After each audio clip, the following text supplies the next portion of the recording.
Hey guys, it's Stark here again, and if you didn't watch part 1, you should probably go watch that because this is a direct continuation of that.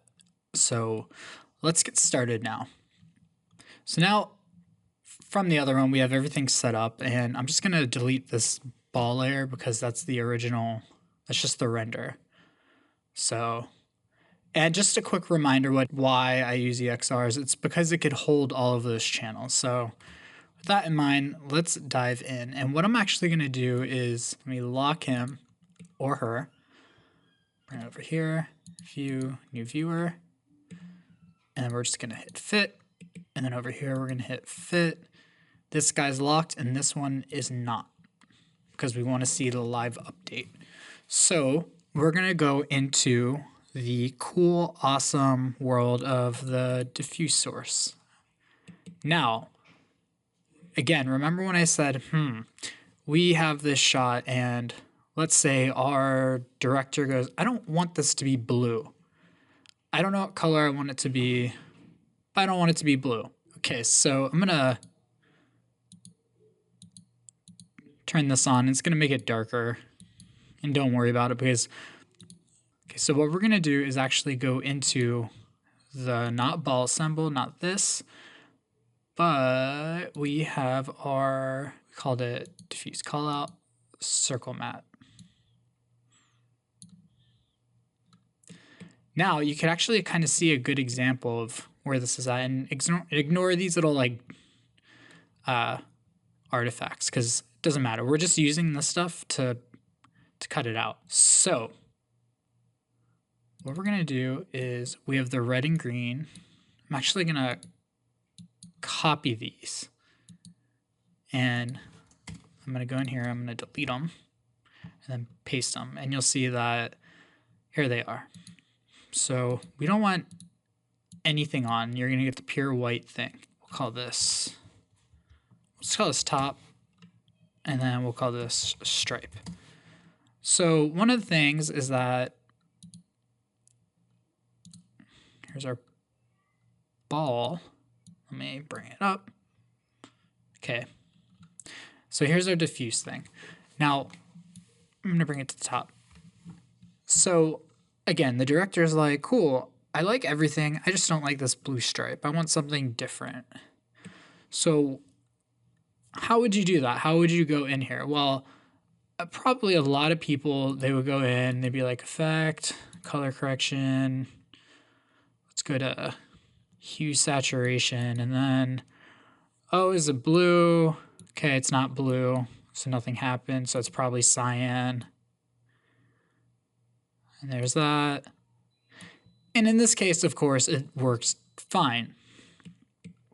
But also not really, because the thing is, we don't know how it's changing the other colors.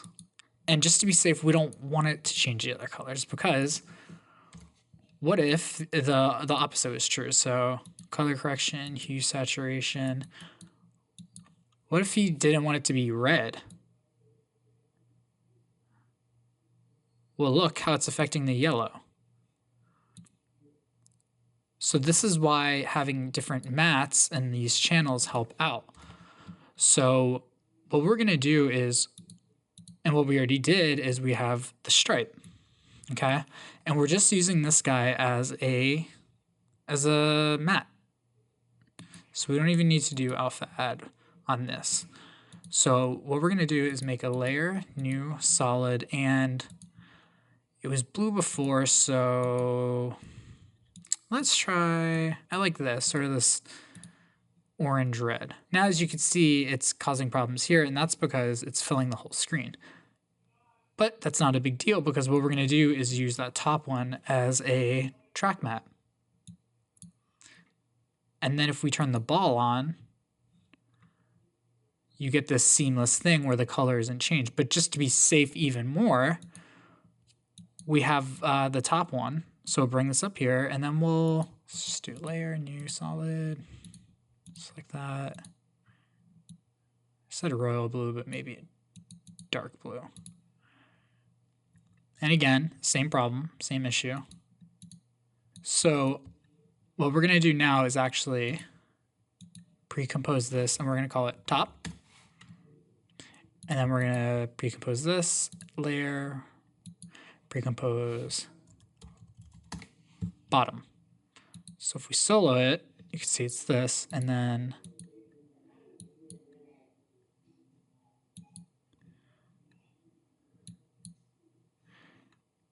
that should do it. But with the resolution that we're at, it is not, even though that is the correct way.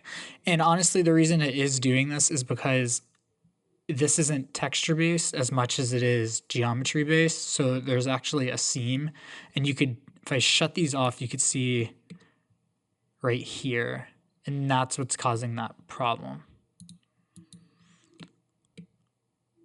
But here we go. It's kind of cool, right? Because we have this. So it's not affecting anything else. We have the white light. But what if we want to change that? Or even, I know I said I wasn't gonna do this, but I want to take this guy again. And I normally wouldn't do this, but I'm actually kind of curious because we could play around. So I have circle matte. Nah, not circle matte. Where's it at? Sphere matte. And we're just going to tell it to use that, and we shouldn't see any change. But now what we could do is, because it's using this cookie cutter thing, is we could actually go in here, effect blur, and we're going to do box blur. And if you're wondering what box blur does, it has iterations. So it's sort of like a weird cross between Gaussian blur and fast blur. If we go like that, you're going to start to see that it's never going to go outside of there. And it doesn't go to the edges, but we could change the iterations to maybe like 3, and it'll just give us a better overall thing. But you can see that even just slightly, if it's too shiny, you could get away with just, and I'll probably keep it here just to make it a bit more matte feeling, you know? And we're doing all this again. This is the same render. This isn't even animation. This is just switching around, playing with channels, which we've barely even touched. So that's really cool. Now I'm going to go back to the main comp, and let's just change the background. Now again, let's do something cool like using universe here. Generate, we'll do a 2-color ramp. And something like orange, and then just selecting orange again, but I want it to be more like this. Now, the entire environment, here's the problem, is that it's orange, so our reflection would probably not be pure white, right? So what we could do is, let's just go and change. Let's see. I actually don't know how this works, but I'm taking a gamble. So I'm going to do the same thing. I'm going to do the universe 2-color ramp. And then let's see blend mode. Add. Cool. Multiply. So we'll select orange here, and then yellow here. So we got the orange guy there. And this here. And this is just the type of blend. So there's no fall off and then some fall off. Oh, let me redo that. And you could just invert the ramp. But as you could see, again, we still haven't changed anything or had to go back out to re-render. This is all happening within here. And we're still not even done, because why don't we try something like this? And I just thought of this. I do like lens flares, so gonna add some lens flares. Now we have our, where are we at? Raw lighting, we don't want that. Want my reflection again. So I'm gonna duplicate the reflection layer, and we'll call this flare. Okay. Now, in this case, I don't want a ramp, I don't want anything. All I actually do want is a new solid.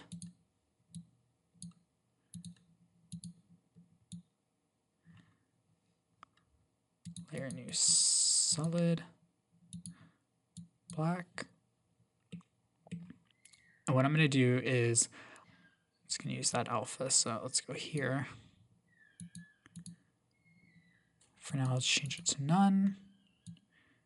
There. And then we'll just leave that one off. Just add some.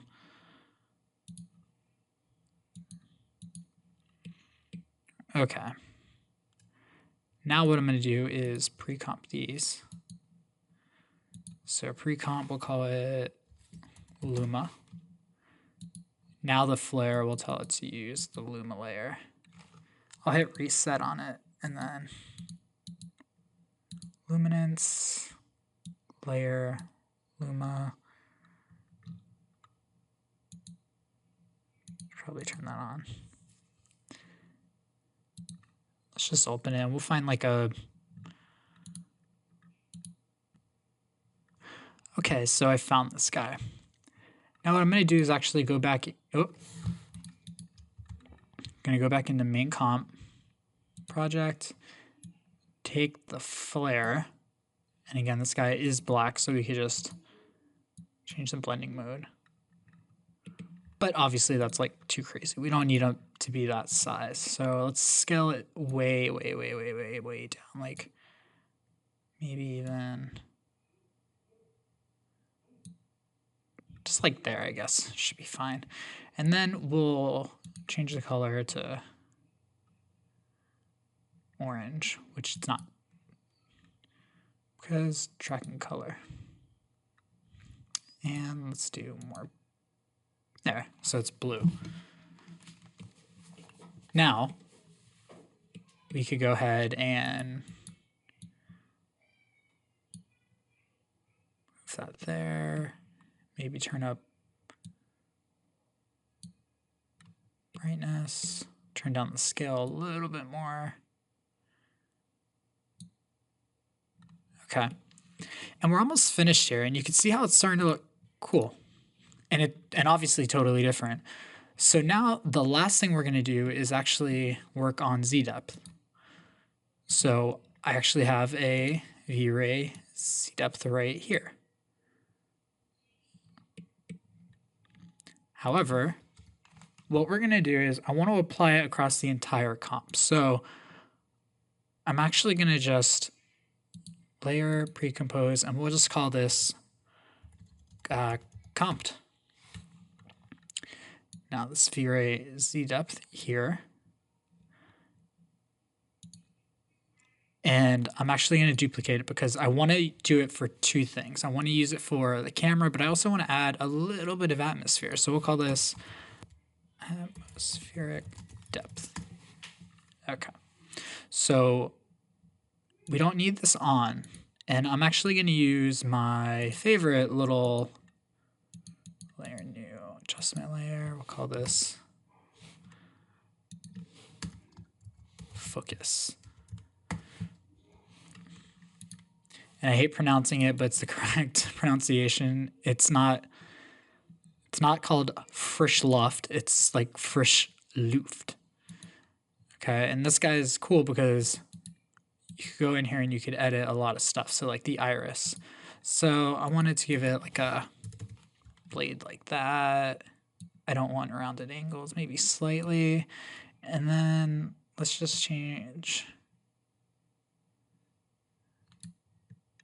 its border thickness.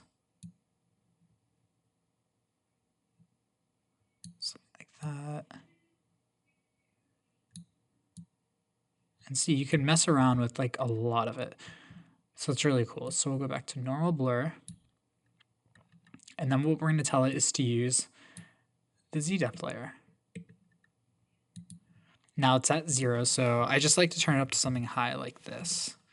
It's like 15. Now what's cool about this is you could actually go in and select the parts that you want to be in focus or not. but you'll see that we're getting in this bright spot, and that's why I made the flare.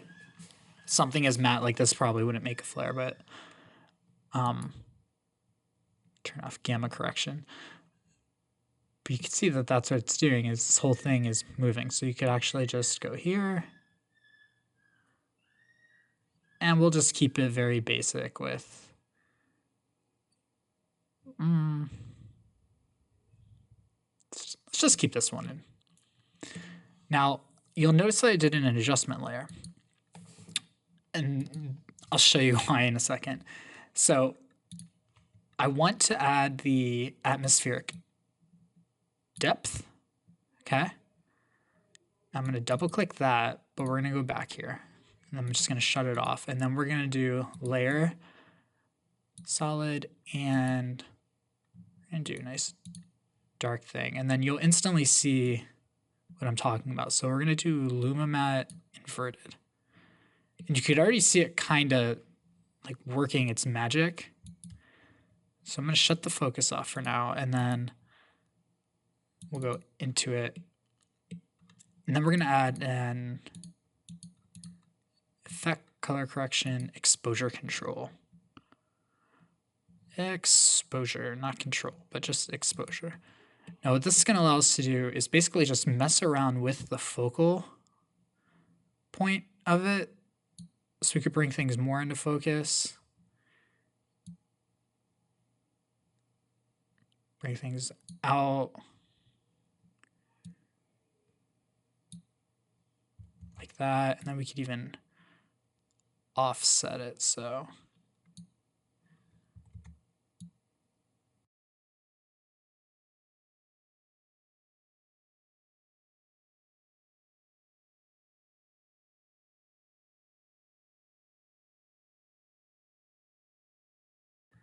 and just a heads up, in my 3D package, I measured the back slightly past this so that the camera knew where the back was.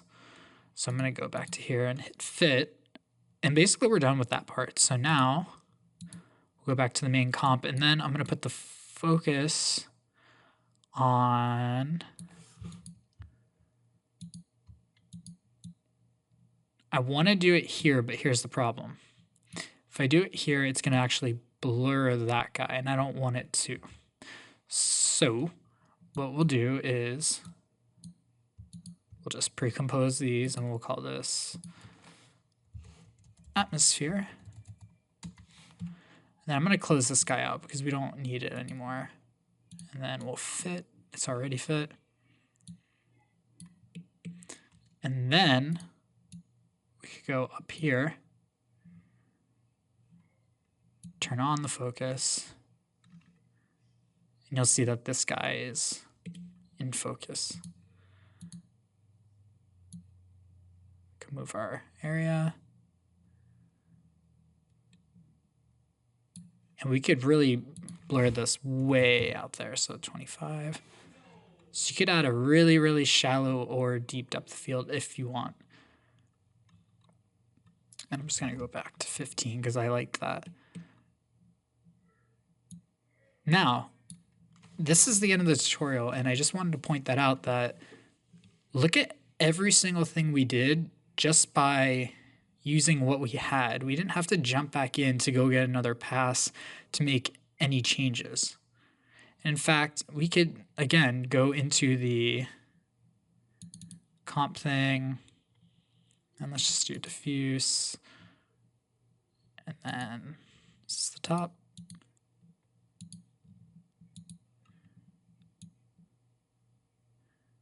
Something like yellow, lightness.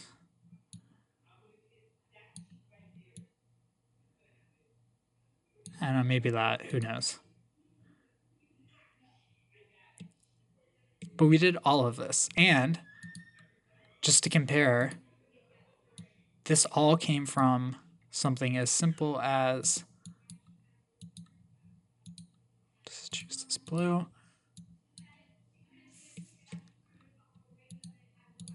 Not blue enough for me. So using just this render, we got this out of it. Now keep in mind, you could add patterns and everything to this, if you want. You could do whatever you want because you just have the mats and everything to call it out. But this is why it's powerful. And I just want to stress that more. It's that when you put the time in before to plan stuff, you could kind of foresee this stuff happening. So if you know it's going to happen, like that someone is indecisive about whatever it is, you have the ability to go in and just prep things and add in these channels that'll really make a big difference if you need them to. Because I could undo all of this and just go back to here if I want. So this is the end of the tutorial, and I hope you guys look more into it, because after this I want to start doing more things that are using channels, because that's the way I work, and it's super beneficial, and it's really going to up your game because of the flexibility and just the amount of things it gives you, because you could create things like I did here that by just blending stuff together. So thank you guys for watching, and I hope you enjoy this.